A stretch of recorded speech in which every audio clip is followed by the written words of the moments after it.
എന്നിട്ട് നമ്മൾ ജാഫർ കാക്കും മുമ്മരെ കിട്ടിയ പോലെ സബാനും കിട്ടിയത് കഴിഞ്ഞപ്പോൾ എനിക്ക് വിഷന്നു കേട്ടോ ഗൈസ്. വിഷന്നാൽ നിങ്ങളല്ലാതെ ഒന്ന് പറഞ്ഞ പോലെ എനിക്ക് അവിടെ ചെന്ന് വേറെ പറ്റിട്ടോ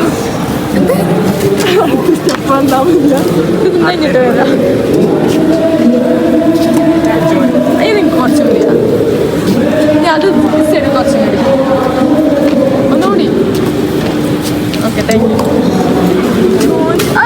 പിന്നെ അബ്ജിത്തിൻ്റെ ഈശൻ്റെയും കൂടെ ഇരുന്നുകൊണ്ട് ഞാൻ ഫുഡൊക്കെ ആയിരുന്നു. അത് മൂപ്പരും തിന്നു തുടങ്ങിയിരിക്കണം കേട്ടോ ഗൈസ്. എന്തോ ആലോചിക്കുകയാണ്. പിന്നെ ഞാൻ ഇതൊക്കെ നിങ്ങളെ കാണിച്ചു തരുന്ന കൊതി കൂടാനല്ല, ഇങ്ങനെയൊക്കെ ഫുഡ് ഉണ്ടെങ്കിൽ ഏതായാലും അടിപൊളിയായിരുന്നു ഫുഡ്. മറവ കാറ്ററിംഗ് ആണ്. പിന്നെ അത് കഴിഞ്ഞതിൻ്റെ ശേഷം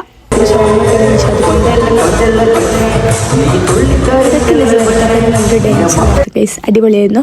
പിന്നെ അത് കഴിഞ്ഞിട്ട് നമ്മളെ ജിന്നും അതുപോലെ മുനിയർക്ക്. പിന്നെ എൻ്റെ ഏറ്റവും ഇഷ്ടപ്പെട്ട കണ്ടന്റ് ക്രിയേറ്ററാണ് ഇയാൾ. പിന്നെ അത് കഴിഞ്ഞതിൻ്റെ ശേഷം നമ്മൾ അഭിജിത്ത് മൊമെൻ്റ് വാങ്ങി അശ്വതിയും വാങ്ങിയിട്ടോ.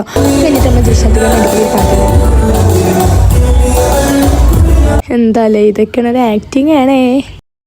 ഞാനും ജംഷീർ ഖാൻ്റെ പാട്ടും കേട്ടുകൊണ്ട് ഞങ്ങളിതാ ചായയും കുടിച്ച് അവിടെ നിന്ന് പോകുന്നു. അപ്പോൾ ഒക്കെ ബൈ. ഇതാണ് ഞങ്ങൾ ഇന്നത്തെ ലൈഫിൻ്റെ ഒരു ഗിഫ്റ്റ്. എന്താ